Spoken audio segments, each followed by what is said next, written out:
everybody, welcome to Jacey's Creek. My name's Emily, I'm your host today. So today we are talking about Season 2, Episode 10, and this came out on January 31st, 1999. So this episode, the summary of it says, in this town it seems that love, or at least love, is in the air, in the usual sleepy town of Capeside. During much analyze of his autobiography movie script, Dawson and Jen ponder their past romance and current friendship. Their frank discussions lead to Dawson's realization that romance, love, lust, and passion are something hard to separate. Meanwhile, Pacey and Andy move forward with planning Andy's ultimate fantasy scenario for losing her virginity, and Joey agrees to let Jack pose for the nude for a sketch, which serves to heighten to mountain tension between them two. So, without further ado, make sure you put on your post notifications because I post every Friday, Saturday, and Sunday with every new episodes. And make sure to follow my Instagram, that's Witter Potter, my TikTok, that's Pacey and Joey. And without further ado, let's get into it. So the first scene that we have is of Pacey, and they're in Dawson's bedroom, and it focuses on Pacey's face, which is intently staring at someone. And Pacey says, "I can't believe you're saying this. I mean, after all these years of hiding behind highbrow analyst positioning." And it cuts to Dawson's face, which is intense as Pacey's, and says, "I'm saying it." And he pauses and says, "I love you. I know it's nonsense." And what they're doing in this scene is going back and forth with the movie scripts, which, and we all know who is who. We know that Sammy is Joey, and whoever the other characters, they're obviously Dawson, Pacey, and whoever, but that's like later on. But right now it's just focusing on Joey and Dawson. So Pacey says, "Nonsense. It's insane. We known each other for 15 years and you couldn't find another time to slip this cat out of the bag?" That was a very weird line to me. I don't know if that was just me. I was like, ooh, okay. And then Dawson says, "I wanted to so many times. You have no idea how long I've been wrestling entirely with my psychologically representation of my feelings." And then Pacey stares down as if he's overwhelmed and says, "I need time to process this. I mean, my heart, my intellectual snaps are all over the place. My mind is telling me one thing, but my heart is saying another. It's telling me that I should be concerned, unlikely, highly irritated, possibly damaging, and productive." And then with deep feeling, he's looking at Dawson's eyes of loving you back. And then Dawson says, "Wait," and he leans in like he's gonna kiss Pacey, but quickly turns and reaches for the papers on the bed, glances it down. He's like, "You missed a line." Which, one, we know that Dawson's Creek already has so many big words, but already, and then you add on to Dawson's point of view of all this, he adds bigger words in all of this than any, it drives me insane. And and Pacey's response to missing a line says, "So if you want it done right, then you get an actor. I'm not uncomfortable playing the girl here." I love how he was playing the girl. There was this Dawson was playing Dawson and Pacey was playing Joey, which is, Sammy. Yeah, Sammy, sure. And Dawson's like, "So what do you think? Think of make it a good movie?" And Pacey says, "You're writing too many syllables. With all that psychobabbles insight, how many teenagers do you know that talk like that?" That's how I feel about Dawson's Creek. Anyone else feel that way? I feel like it's just so many words that I don't even understand. Sometimes I have to look it up. I'm like, no. And then Dawson says, "Grumble aside, do you think it would make a good movie?" And Pacey says, yeah. However, you think you did make Joey a little on the anger side, even for her. I love how he just like I said, he automatically knew that Joey was a part of this. Like, it was like in Dawson's heart. I feel like Dawson was trying to like get over Joey. In order to get over Joey, he had to like write about her and play it in like a coping mechanism, but like he kind of, failed at it in a way. Like, I remember when I broke up with someone, I just went and I podcast. Like, that was my way of coping with it. And I went and I watched another movie, and then I fell in love with it, and I started something new. But I feel like with Dawson, he just kind of lost track that Joey was a person, and he did this a lot. Like, he does this in this episode, and then he does it again at the end of season 6. So we'll definitely get into this again, but I do feel like he just completely lost track of who Joey was and who she was as a person. And Dawson denies that it's her, like Sammy is her, and then Pacey's like, right, that's not Joey. The guy, it's not you, and you're not displaying you two relationships on paper just like any other narcissist writer through history. Love that answer for Pacey. And Dawson sighs and says, just tell me what you think. And Pacey says, I think it's dark. It's obtuse. It's very unlike Dawson Leary. I disagree. It's very Dawson Leary, because Dawson Leary just does how he feels. And Dawson says, thank you. Well, I guess that was supposed to, like, I guess he was lying in order for Dawson just to be like, okay, thanks. And Dawson gets up from his chair and he walks over to his desk. And he says, this is the first time I've been able to write something that's not just plot-driven but emotionally driven. And Pacey says, congratulations, revelry as an artist. And Dawson says, it's about time I took some risks, right the edge a little. And Pacey says, well, if that's the case, I do have one note. And Dawson, like, hesitantly looks over, and he said, which is, and either Dawson didn't want Pacey's opinion because he looked very like, why are you giving me feedback on this?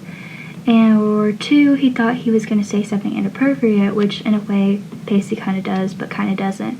Because Pacey says, I mean, why don't they have sex? I know you and Joey have never did in real life, but this is a film. You can write it any way you want, Take the risky plunge, which we know if he did write like a sex scene, Joey would be highly uncomfortable.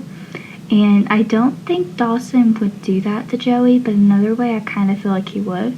I feel like Pacey was writing it. I feel like he would do it, but not like in a I'm saying like Pacey would to Joey, but I'm saying like if he was writing like a script, he would just make it sex.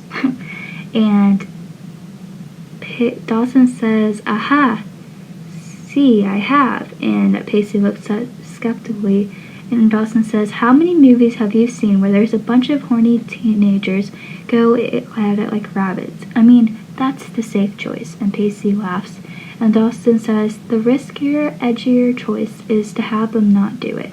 And Pacey says, only you take their virginal insecurities and fears of deflowerment and turn them into risky, edgy behavior. I feel like that just described Pacey and Joey. Like, when they did it, they just did it the whole time.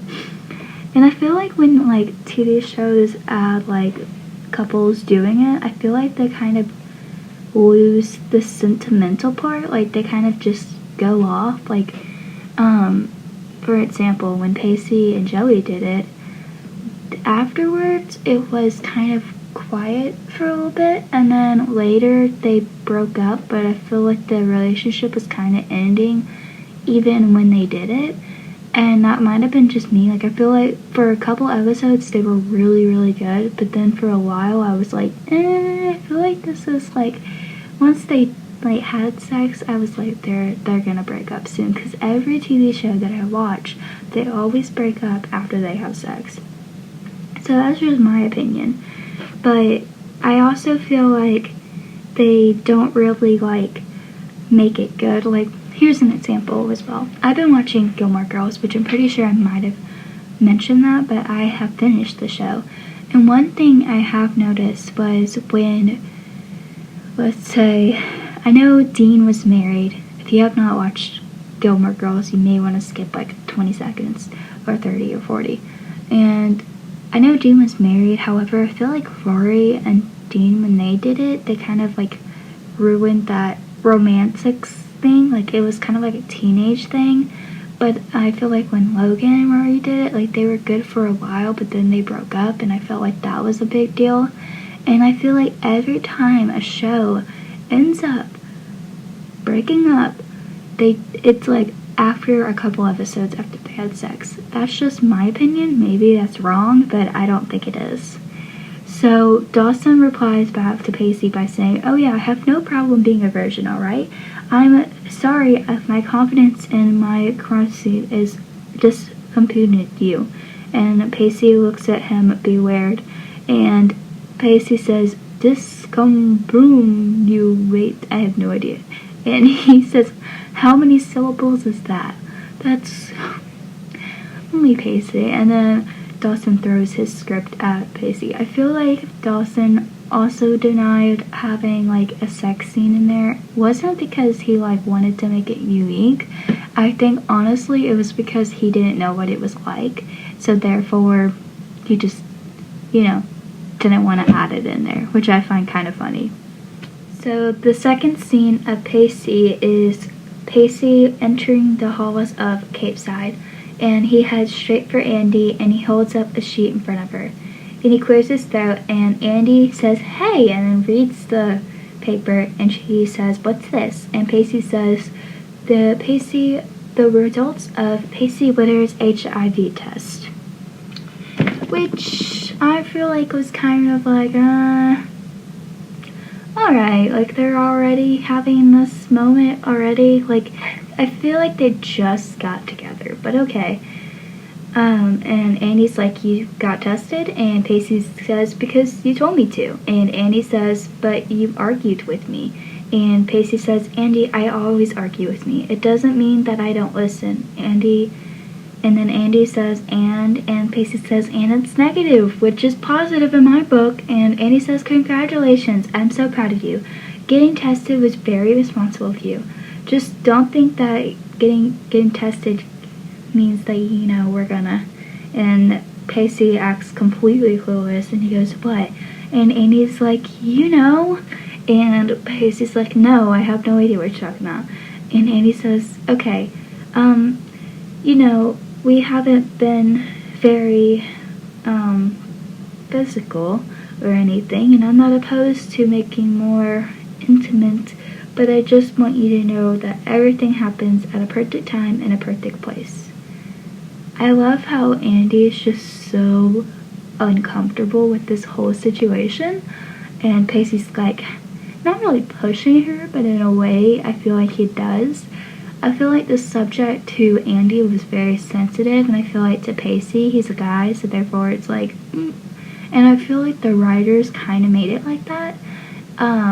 Not saying that they did anything wrong with that, but in another way, I feel like that's just, maybe there's a girl writer in there, but I feel like it's a guy writer too, because I feel like guys mostly think about that more, and like they kind of make Pacey like this sexual person, and it kind of shows in this episode more than it normally did for the past season.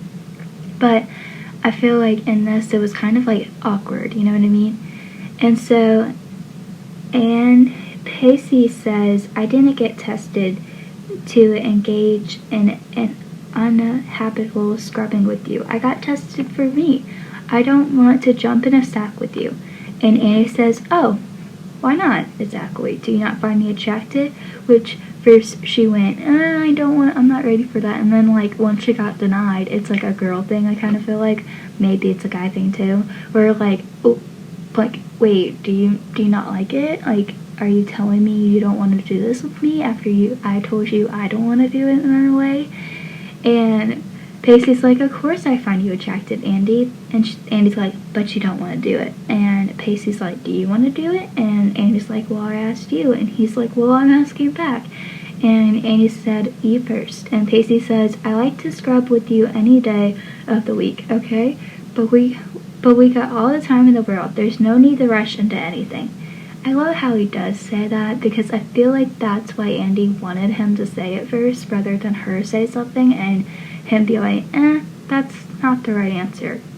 Because I feel like that's mostly an Andy thing. Like, she kind of like waits for him to approve, which 9 out of 10 Pacey says, or 8 out of 10 Pacey says the right things to his girlfriends or his crushes or any woman, but sometimes he doesn't say the right thing and he just acts like an idiot. But I will give props to him for saying the right things in this one. And Andy says, okay, I hear you, I consent. And Pacey says, good. And Andy says, good. But if it were the right place and time, you would want to, right? And then Pacey says, oh, hell yes. And Andy says, alright, till then. And Pacey says, until. And the fact that he got tested to have sex, or got tested in general, was a very responsible thing for a 10th grader. Can we just point out, like, I don't know how he got tested. Like, I do, but I don't. Like, did he not need parent consent or anything like that? And another thing, I'm like, go Pacey for being very responsible. I give you props to that. Next scene that we have is scene 1 of Joey. And it cuts to Dawson handing out flyers by the picnic table where Joey is sitting at a drawing. And Dawson says hey, and Joey says hey back. And Dawson is holding a flyer and says movie auditions. And Joey, motioning to the drawing, says art class. Dawson noticed her drawing of a man naked, and we gotta say naked. Like, you can't say naked, you gotta say naked. Maybe it's just immaturity in me, but every time I say that, I just have to say it like that. And Dawson says, I see you graduate from fruit bowls. And Joey says, we're doing live sketching, nude models, so we're supposed to see how the human form a mask of lines and shadows. So I actually have a funny story about this. I was like, who in my life would draw a naked picture of a man or a woman for art class? And I was thinking about it, and my friend, she actually has done this before. I didn't expect her to like show me it, but it was a naked woman, and I was like, that's nice, Angela. She's like, oh, I just like how it looks. And I'm like, you do you. Like, I didn't know what to say in this, and obviously she wasn't shy about it, but it kind of made me like, ooh, okay, you do that for your art class or whatever you're doing it for. And Dawson says, really? And Joey says, I'm working on it. And Dawson says, does he pose for you? And Joey says, yeah. Dawson says, don't you find that uncomfortable just sitting in a room with the guy completely in buff right in front of you? And Joey says, no. Dawson says, does he talk or anything? Joey's like, oh yeah, he sings, tells jokes, does a little soft show. And then she's like, no, Dawson, he doesn't talk. Which I find funny. She had to be a little bit sarcastic with this. Like, oh yeah, he does talk, like, totally. And she continues by saying, he's a model. He sits there, he takes breaks every now and then. And Dawson's like, and little Miss Joey Potter doesn't blush? And Joey says, no. And Dawson, not even a little? Maybe a little. I find it like a little bit uncomfortable for like maybe Joey that she has to talk about this with Dawson. Like, if you notice she's uncomfortable with this, why keep the conversation going? Like, maybe that was just him and him trying to figure out what his thing was here and there. But like, Dawson, you don't have to like continue the conversation. You can stop. Like, you can give her a break and she can figure out how it goes, but you don't have to like continue going, so like, I heard that you don't like doing this, therefore like, tell me all about how the guy sits there, tell me about how he talks there, tell me about how does he sing, does he move, does he do anything? And Joey's like, no, he just sits there. And Dawson says, just a little, and Joey says, knowing that he figured it out, she said, okay, I broke in 12 pencils, and Dawson laughs, and Joey says, but it's getting better. You'll be surprised, Dawson. I'm changing. I'm not little Joey Potter anymore. And Dawson says, no, you're certainly not. And it cuts off Joey looking into the distance. Which, again, I find a little bit weird that they're talking about this. Like, in one of the past episodes, they said, how come we always talked about sex, but the moment we were in a relationship, we never talked about sex? And I wouldn't consider them friends in this episode. I would consider them kind of like acquaintances that used to date, like exes. And I'm like, I would never talk about this with my ex. Like, that would be extremely awkward. And I find this scene a little bit awkward after scene 1 with Pacey, where he's like talking to Dawson about why don't you add a sex scene, and then automatically afterwards the next day he has to see Joey. Like, wouldn't that also be awkward, or is that just a me thing? The next scene that we see is scene 2 of Joey, and Joey turns to notice that Jack is standing over there, and instead of telling him, this is what I did notice, so she tells Jack to don't look, but she tells Dawson like it was okay for him to look, which I think either way he would figure out how to do it. But with Joey, she's like, she never like covered her paper, but with Jack she did, which I found the first time I watched this, I was like, why did she cover it up for Jack but didn't cover it up for like Dawson? And so Jack says, come on, I've seen a naked guy before, Joey. And Joey says, yeah, but not the drawing one with the talent of a 2nd grader, trust me. And she never doubted herself with Dawson, but she doubted herself with Jack. And Jack's like, come on, which I find kind of rude in a way. Like, Jack did nothing to support you and like encourage you to keep going on with your art, but Dawson called it a hobby, like this hobby thing. So why show Dawson but not show Jack? Maybe it's because they were best friends at one point and Jack and her just met a couple months ago, or I don't really know what exactly was, but I found that like a little bit strange, and I was like, okay. And Jack tells her to come on, but Joey still covers it, and he starts to tickle her, and he's like, let me see, and Joey's like, no, and Jack looks at it, and he says, whoa, it's a good use of light and dark, especially around the sides. I mean, it's dramatic. Shading is excellent. And Joey, in disbelief, says, really? See, like, he encouraged her, but I don't think Dawson had that same reaction. Like, he knew that she was embarrassed, which again, I think that's like a best friend thing. But I don't really know what exactly it was with Dawson versus Jack in this scene. But I think I did have it right. It was just a best friend thing, even though they were like exes at this point. And Jack says, yeah, the lines are strong. Everything seems to be in position. You did a nice job. And reaching to point, he accidentally knocks his shake all over Joey's drawing, because clumsy Jack does that. And I feel bad for Joey at this moment, because Jack's just panicking. He's like, oh my god, I'm so sorry. And Joey just gets up and she just leaves, and she grabs her ruined drawing that she worked so hard in class for, and now it's completely gone. So obviously Dawson didn't destroy her drawing, but I think we can prove that Jack is pretty clumsy because he poured the whole bucket of mop on the floor. So we know Jack is just this clumsy guy and he accidentally does this, but he's a sweetheart. But I feel really bad for Joey in this scene. The next scene that we have is scene 3 of Joey. And Joey looks at him with Jack and goes into her locker and pulls out a picture that just looks like a blur of charcoal on him. And Jack goes, "Oh my god, I am so sorry. How can I do anything?" And Joey says, "There's nothing you can do, Jack. It's due Thursday. I'm already the youngest and less experienced in class, and now I'm going to show up with an incomplete assignment."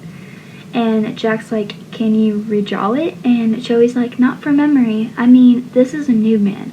Jack, I can't recall from thin air." And then pulling out the drawing, looks at it. The pose, the complexion, the light, the shadows, you can't recreate that. And I honestly kind of feel bad for Joey because in 2022, a girl would just walk up and make a man or a statue or something to complete her drawing, but Joey in 1999 can't do that. So I think Joey's just like kind of disappointed that she didn't get to do this. I mean, art is not a new hobby, but like a new passion for her. And so she just keeps kind of disappointing herself throughout the scene because her first disappointment was Dawson when he called it a hobby. I think her second disappointment was this because she knows that she is not going to be all that like her other people are. So it's just like, why do I even bother trying if I can't get this to come on correctly? And I think she was just very disappointed in herself.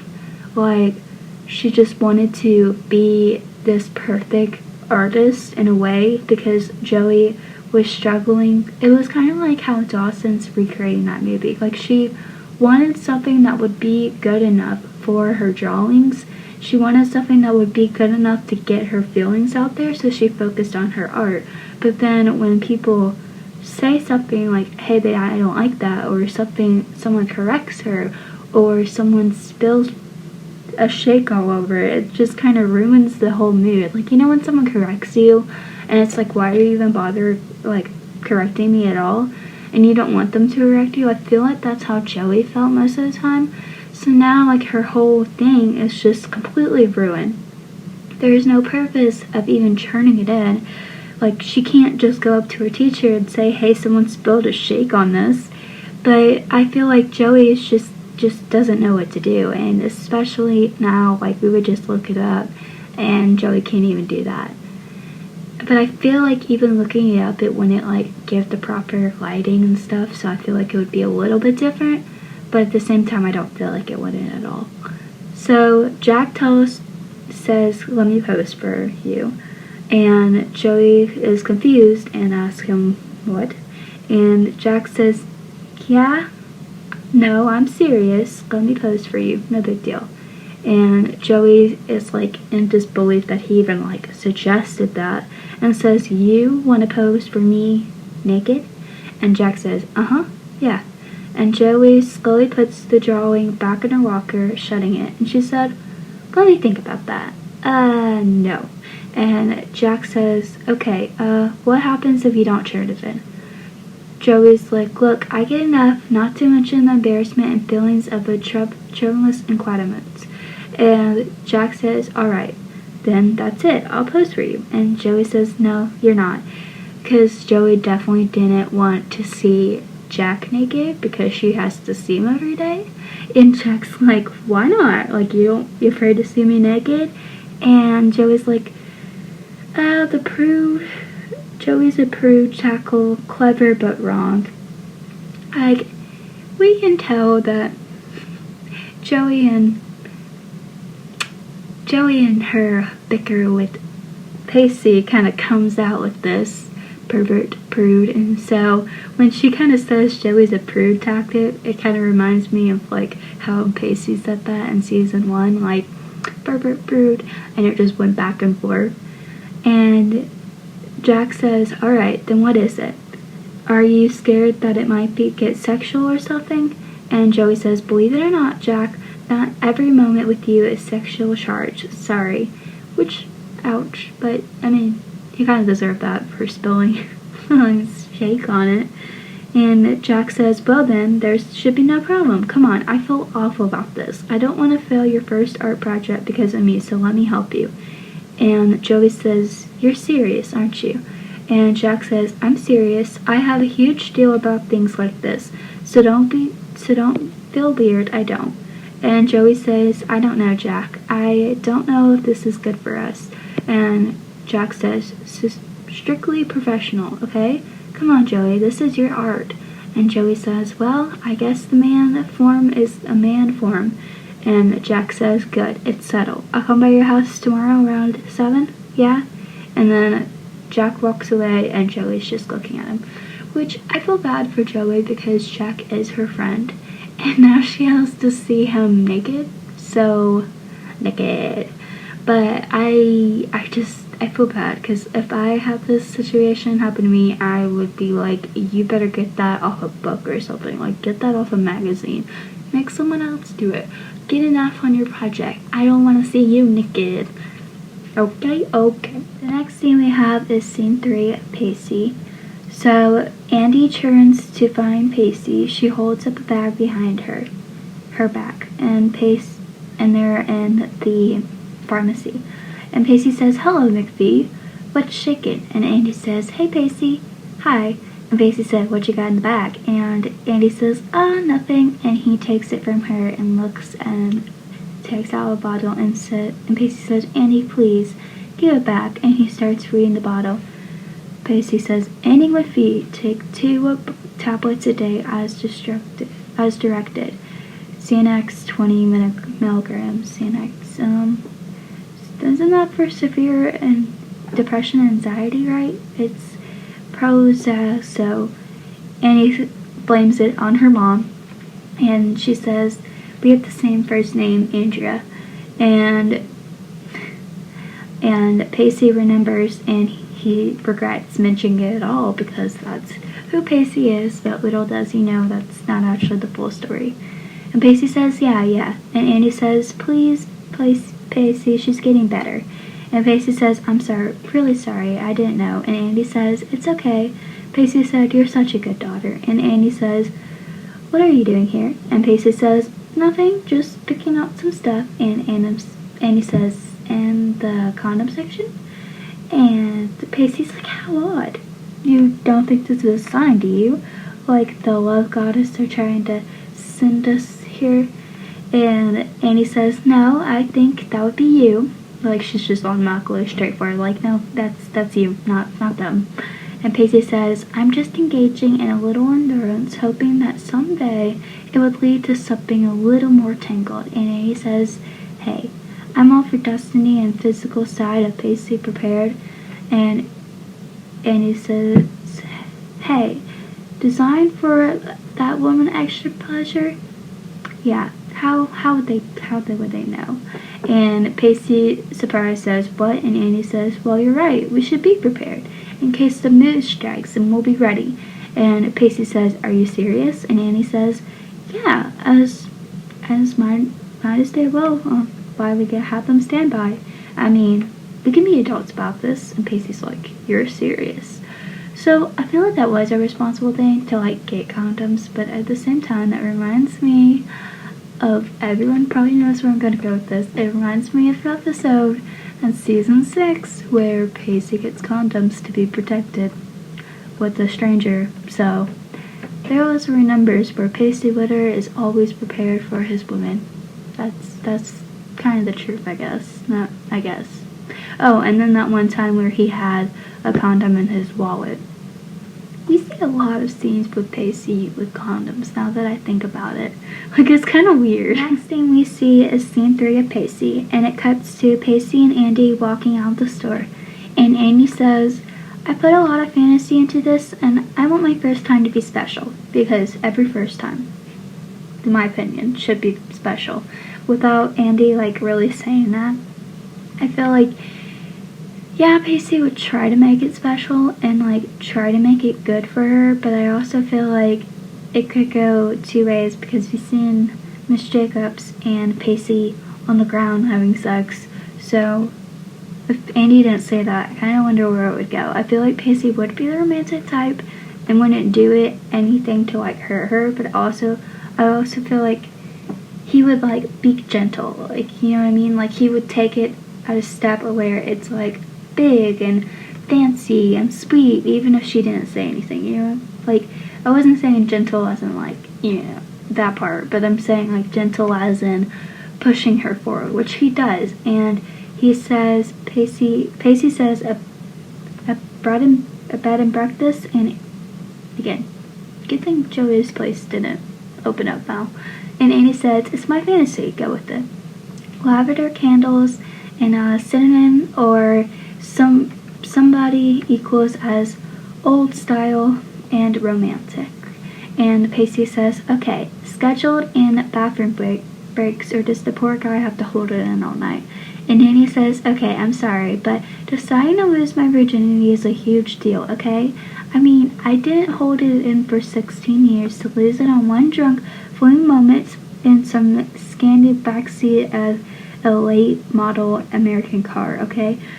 This is meant as a joke, but I have to say this. At least we know Andy would not get pregnant at 16, because obviously, like, some things don't work out, but, like, she's very careful. Like, she would never have sex with a random guy, but, I mean, later she kind of does. Anyway, so Pacey says, damn, someone's leaking all my best love secrets. Andy says, it's just that I'm going to remember this for the rest of my life, and I think that if we put a little planning into it to ensure that it's worth remembering, it would be really nice. So I feel like this is, again, where Andy's type 1 personality comes out. I've said this a couple times, where she just gets in the mood and she has to plan this whole thing out, and I feel like if it doesn't go directly as Andy plans it, she gets upset, and we probably will see this, maybe not.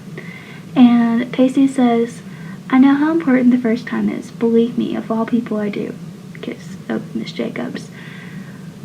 And I know that my tant passed, I might not be the most likely candidates, but if and when you decide it's right time, I really like to be the one to help you make a memorable evening. And Andy says, well, when you talk like that, it makes me want to jump you. And Pacey says, oh really? And Andy says, yes. So I feel like that's when I meant, like, he's gentle. That's what I mean. Like, he's just like, whenever you're ready, it's okay, we'll do it, like, one step at a time, we got this. And I feel like he wasn't very pushy, but I also feel like he was when he stand by the condom section. But then again, I also feel like he just knows that, like, he can't push her in this section, because if he pushes her in this section, it probably won't happen at all, which is a good reason. The next scene that we have is scene 4 of Joey.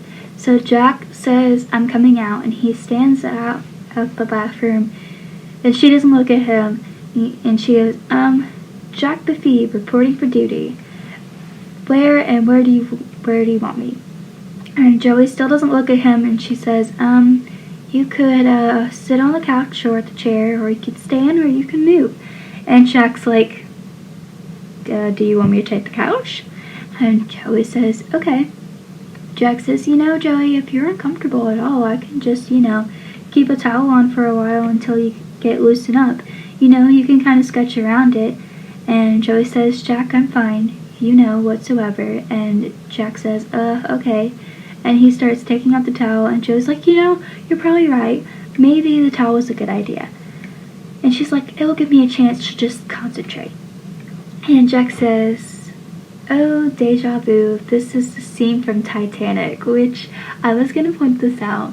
It was Jack and Rose when they were doing this, and I'm like, okay. Like, my face blushed as a 10-year-old when I watched that scene. It was deep. I watched it, the Titanic, a couple months ago, and I fell in love with it all over again. I still don't get why Jack didn't take the board. Maybe there was a lot of scenes from the Titanic where I'm like, that doesn't make sense. But it was real life, so that's the scary part. And Joey says, oh, right, yeah, except I'm Jack and you're Rose. And Jack says, role reversed, I like it. And he knows her nervousness and says, look, Joey, if you're not going to make it, we can stop this at any time. And Joey says, maybe if you just don't talk. The models in the class, they just kind of sit there and stare at the window. And since we're not starting to get to know each other, I'll admit it makes me slightly uncomfortable.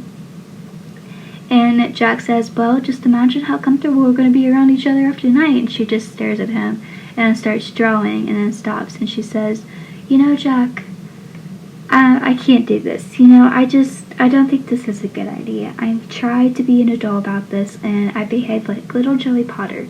But the truth is, I'm not really got experience with a lot of things. And I really just don't want to see you naked right now. So if you could probably just get dressed and go home. And Jack goes, what about the sketch? And Joey's like, yeah, I'll figure around to fetch it. And Jack goes, are you sure? And she goes, yes, I'm sure. And she accidentally knocks her easel over, and Jack gets up to get it, and the towel falls. And if you know what I'm trying to say, without trying to laugh, let's just say she saw him naked, which, oops. And Jack's like, might as well stay. And Joey goes, and then it time lapses, and Jack goes, so how does it look? And Joey's trying to reference it, and she goes, it's coming along. And Jack says, so how are you doing it? And Joey's like, surprisingly well, no sign of heart failure, so it's actually okay. It's kind of like, and Jack says, natural? And Joey says, well, sort of. It's kind of like an accomplishment. I know this is like most people would just assume that Joey cannot do. And Jack's like, why is that?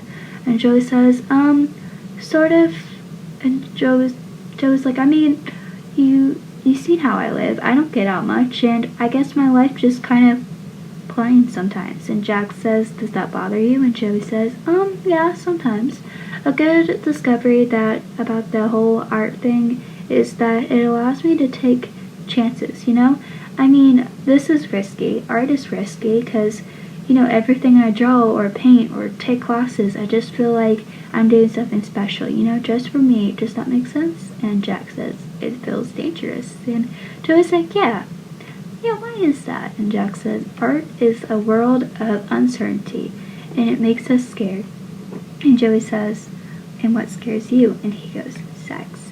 So I feel like Joey, she goes back to what she said about the whole this is for me, with how she said it with Dawson, like someone told me to look at a picture and then I drew you if something was special. So it kind of goes back to that, like art to her was special and it made her feel like she was doing something important. So I kind of went back to what I was saying earlier, like she didn't want someone to like critique her. She wanted someone to say, oh, this is good, you're doing great. And Jack was that person, but in a way she was Jack and he was Rose, It was just something that they kind of got to do, but in a way not really expected. I feel like Joey just had this whole thing in her head that it was going to work out, and then sometimes it doesn't, but sometimes it worked in her favor because this art part we saw, it was something that really meant to her because she got to do it for her art class, but also in a way Jack was kind of encouraging her to keep going on so that way she wouldn't make enough. So scene 5 of Joey, she is still there with Jack and she goes, first time anxiety, and Jack goes, oh no, I'm not a virgin. And Joey's slightly disappointed and says, oh, so you've done it a lot. And Jack's like, well, I've done it a total of once. And scene 6 goes on with Joey, and Joey asks, was it scary? And Jack's like, yeah. And Joey says, don't it feel bad? I mean, I haven't done it and it terrifies me. So Jack says, it's not that scary. I mean, that's the part of it, but I don't think it's hard to describe. I'm not really that good at expressing myself. I just found my social flaw. And Joey's like, could you try it? And scene 7 of Joey, Jack says, really, you want to know? And Joey says, yeah, I mean, not the gross in the details, just the feeling of it. Maybe you could describe it as art. And Jack says, well, at first it was all jumble of emotions, hard to pinpoint. It's like expressing painting. But, if you get comfortable, it's like the first time you see Van Gogh, The Starry Night. It's the same sky you've seen, but it's everything different. It's bigger. It has more color, more passion. The blues, the yellows, the swirling stars. Everything was feeling movement, even the wrap around you, feeling everything so intensely. It was the power of strength of the deeds of dancer. It was the passion of much scream. The phone, and then the phone rings, and Jack jumps, and Joey stares, and if you know, you know. It happened again. And yeah, that was awkward for Jack, but I do like how he described it. I feel like he described it in like a perfect way. He didn't describe it as in like it was terrible, but I'm going to skip over the next scene and go to scene 7 of Joey. And Jack says, "Listen, I'm really sorry." And Joey says, "Listen, Jack, it's okay. You know, don't worry about it. Stuff happens, alright? Not usually that kind of stuff, and usually not in the Potter's living room." And Jack says, "I didn't know it was such a big deal for me to post to you." And Joey says, "Yeah, well." And Jack says, "Listen, is this going to screw things up with us?" And Joey's like, "What do you mean?" And Jack says, "Well, I mean, I didn't want to bring sex in the evening, you know? All I wanted to do was help you. I don't think I cared about all this stuff." Here we go, social flaws. And Joey says, "Well, let's be honest with ourselves. Yes, we came in here with the normals of attentions, but you know, at the end of the day, we're both humans, and there's something between us that, you know, is your social flaws contagious." I do want to say that I'll get back into this. And Jack says, yeah, God, I was so naive to think that this was a good idea." And Joey says, "No, I take full responsibility for evening churns. I mean, it's your fault. I asked you, and I heard to ask." And Jack says, "That's true. It's actually your fault." And they laugh. And Joey says, "It's just, I don't know. Tonight was a big step in Joey Potter's life. Didn't feel so little. I guess I tried to beat the tar." And Jack says, "Well, you're curious." And Joey says, "Yeah, I'm just wrestling my hormones like everyone else." And Jack says, "Well, you know, if you ever want to explore your curiosity, I'm available." And Joey said, "First, you're a model. Now you're a tour guy." And Jack says, "No, I'm just a guy who finds it hard to not want to hold you and not want to touch you. And I'm really realizing until tonight when it was completely forbidden." And Joey, moving closer to him, says, "You now have your clothes on." And Jack says, "You're saying it's not forbidden?" And Joey says, it's scary." And Jack says, "Gee, thanks." And she laughs, and Joey says, "You know what I mean." And Jack says, "Two scared people cancel each other out." And Jack says, "Meaning that tonight was the first night of all nights that has no reason to stop it." And they start kissing, and there's a close-up of them kissing. And the next scene in scene 9 is cutting them to the couch. So what I want to say about this whole scene scenario was, I feel like with Jack and Joey, they had a good thing with the Starry Night thing. I feel like that was a very good description of how it was. I also feel like there was a lot of things that went on in this scene that's very important. I like how Jack apologized for pushing her. I like how he was honest with her and told her exactly how he was feeling and how this was going. I like how he was just, there were so many scenes where like I felt like he was just kind of being the Jack that we know, but also another scene I feel like they were both kind of nervous, but I don't feel like it was a bad nervous, but I don't feel like it was a good nervous, you know what I mean? Like I kind of skimmed through all these scenes because there was no pinpoint that I can like point out that makes me like, I have something big to point out, but we did figure out that Jack lost his virginity, which is a big point.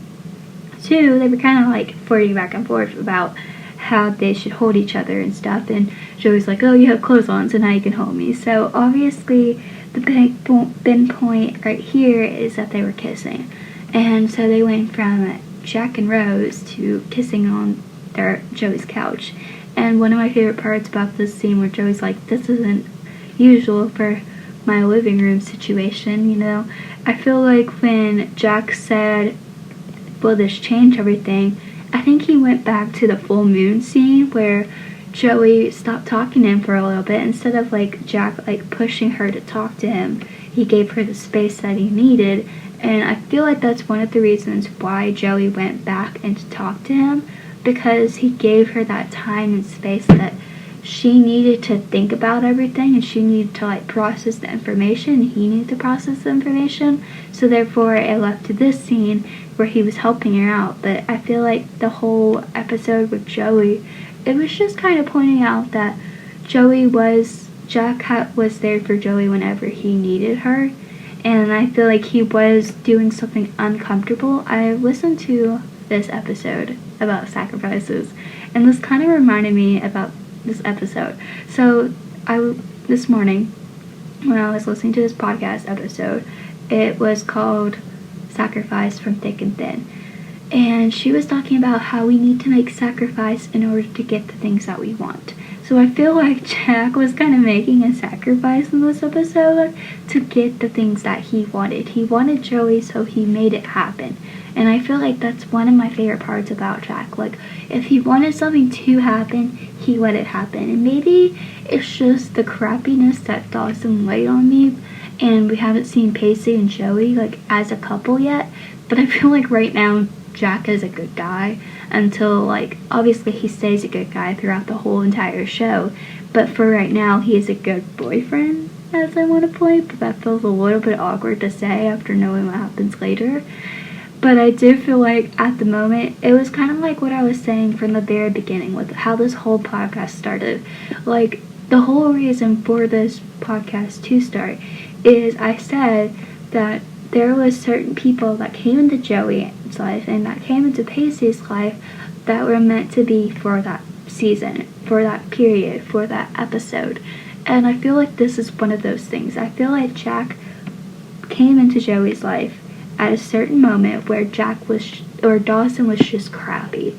And so therefore, when he just kept doing the things that she liked, kept doing the things that Joey really, really wanted Dawson to do, it was kind of like one of those moments that just like dinged on her, like, oh, like, Jack's a good guy.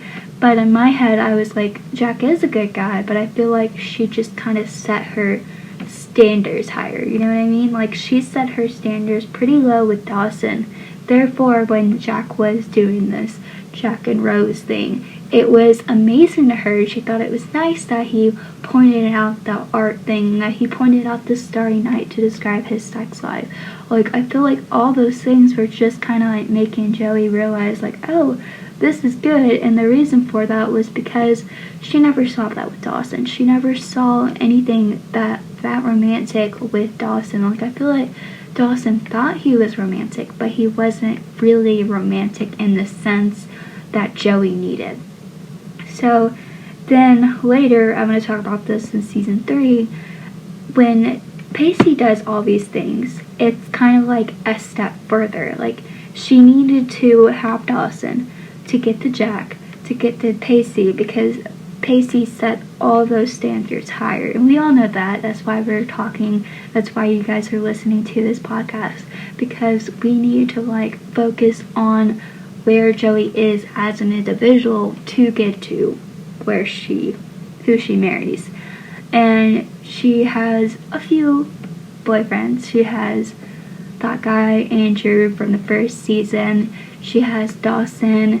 She has Jack. She has that guy AJ. She has Pacey. She has Eddie. She has Charlie, or I think it's Charlie and then Eddie, and then she has Chris. And then she goes back to Pacey. And then sometime between there's always Dawson. So I feel like all those guys were just kind of meant to get to Pacey. So, like, the last thing I said was Pacey because Pacey ended up there. So you guys get the moral of the story. But I feel like that's where I was going with the whole Jack thing. I feel like Jack's standards to Joey was good because she needed that at that moment. So she needed him to do all these things because she never saw someone do this. Like, her ex-boyfriend called it a art hobby, and here's the next guy. He is literally sitting naked on her couch in her living room to make her art work out because he spilled a shake on there. Like, that's high expectations for a man, which obviously it doesn't end up in like marriage or anything, but it was kind of like setting her standards a little bit higher. But she does go back to Dawson later in the season, so I can't speak too high on that. So then we have 2 scenes of Pacey left. So scene 5 of Pacey, it cuts to Pacey leading Andy blindfolded into a room. And Andy's like, "Where are we?" And Pacey says, "Just wait." And Andy says, "Pacey, you're scaring me. Where have you taken me?" And Pacey says, "Well, we're just at Pineda Presto. Then we're taking a scroll on the dots." And Andy says, "Blindfolded, might I add?" And Pacey says, "So let me think about it. There's only one place we could go right now, is there?" And Andy says, "Pacey, if I take off this blindfold and we're standing in a bed of breakfast, you're dead." And Pacey says, "Well, dispose my remains then." And he removes the blindfold, and Andy looks around the room. And Andy says, "Oh God, Pacey, God, I don't know whether to be touched or terrified." And Pacey says, "Hey, listen, you know this night was not designed to make a branches of feeling. I just want to give you your fantasy evening, you know, the French dinner, to stroll along the docks, a bed and breakfast, romantic music. You can start saving it for another time. This is just a step process for me too." And Annie says, "Oh, Pacey." And he says, "What? What's wrong?" And she says, I don't really know. I want to do this. I mean, I'd be lying if I say I didn't. And you're really special to me, but I don't think I'm ready for this right now. I mean, there's so much that's going on, and I just think that I can't do this, and I'm sorry." And he hugs her, and he says, "It's okay." And Andy says, "I can't." And Pacey says, "Why? Don't worry. It's not a big deal. I told you we can wait. Honestly, I think I brought you here tonight as much as I did for me. I just want to give you your fantastic evening, you know, so that you can make the hopes of my pathetic existence, and I don't have to sleep with you to feel it. I mean, I feel it right now. I'm holding you in my arms, and God, I'm so lucky." And Andy says, "You know what, Witter? You make me want to do it." And then they start making out. So I feel like Annie wanted to do it, but also she was scared of doing it. But also I feel like Pacey was kind of pushing her. As much as I love Pacey, I have to say that I didn't like that he pushed her a little bit. It kind of made me feel a little bit uncomfortable. That's what people were saying also about Joey and Pacey, like when they did it, that Pacey pushed her, but I feel like he kind of pushed her, like, because both of the girls that he dated, like, they were kind of scared of that kind of stuff. But also in another way, I feel like he, like, pushed her in a way that I probably would punch a guy for. Like, I don't think I would do that at a young age, too. Like, I don't think I would do that at 16. If a guy took me to a B&B, I would be terrified. I don't think I would make out with him, because I think I was just different personalities, really speaking here. Because at 16, I think I would run away from the guy if he ever took me to my fantasy. I would be like, yeah, I can't even kiss a guy, so no thanks. But I don't really think that's kind of like how people are raised and that kind of stuff, and how I feel comfortable with people. For me, like, my love language is not physical touch, but I feel like Pacey's is. I feel like his is like physical touch, gift giving, or not gift giving, acts of service, like where you do stuff for people. Like, I feel like that's him. So the last scene we see of Pacey, it cuts to Andy and Pacey who are kissing, and Pacey pulls away, and Andy says, "What's wrong?" And Pacey says, "You're not going to believe this. Frankly, I don't believe this. I don't want to do this." Yeah, I said that out loud. And Andy says, "You don't want to do what?" And you don't want to do it? And Pacey says, I do. God, I do. And Andy says, "So." And Pacey says, "So for once, Pacey Witter's raging hormones aren't going to take a toll. And for once, I'm going to do the right thing, and we're not ready for this, Andy." And Andy says, "But I'm ready." And Pacey says, "Listen, at risk of sounding like a very cheesy after school special, when you're ready, you're really ready, we'll do this. Then the cows come home, but but the thing is too important for me to fall back on the old do now. Pacey, Witter approach. You know, what's a risky thing for me to do? It's not about sex. I mean, maybe that's the way all reference of a real relationship. So you take it all the time you need, because I'm here, Andy. And Andy says, there you go again. And Pacey said, just want to make me do it even more. And they kissed. And Pacey says, all part of my evil plan. And Andy goes, And Pacey says, come on, I'll drive you home. So I take it back. Pacey made up from the last scene, because, like, as much as I didn't like how he kind of pushed her, he does do this thing.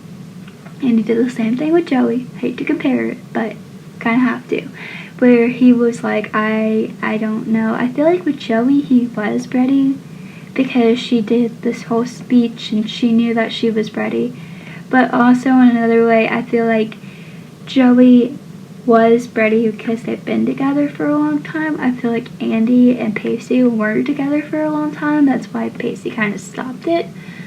But I feel like with all those hints and him kind of pushing her, I was like, this is season 2 Pacey, not season 3 Pacey or season 4 Pacey. Like, I feel like he pushed her, but kind of in that good way that needed to be pushed, if you know what I mean. Like, in season 4, he did it with Joey, but he did it in, like, kind of a very, very, very romantic way.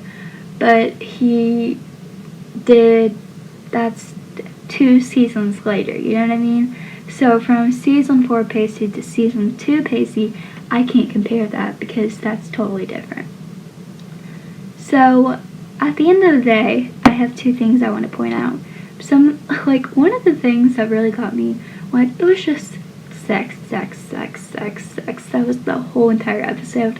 And I'm not, very comfortable with talking about sex at all, as much as I've been chatting the whole time. If I had said anything wrong in this, it's probably because I was uncomfortable. So don't take me too lightly. And second thing, I do like how they, it really did go back to Joey to Pacey, because both of them were kind of, doing the same thing. Like, Joey was struggling with having Jack naked on her couch, and Pacey was struggling with Andy, how ready is she, you know what I mean, and how ready am I. So I feel like at the end of the episode, Pacey realized that Andy wasn't ready, and that's why he stopped it, and Joey realized that she was ready to be with Jack. And I feel like those were 2 different things, and that's why I go over the individual parts, because I feel like that was such a thing that I never realized. And so that's what I wanted to point out. Yeah. If you like this episode, please make sure to give it a big thumbs up. Make sure to subscribe to the YouTube channel, where I will be posting every Friday, Saturday, and Sunday. And I hope that you enjoyed this episode. Make sure to follow my Instagram, Witter and Potter, and my TikTok, Pacey and Joey. And I'll catch you next time. Bye, guys!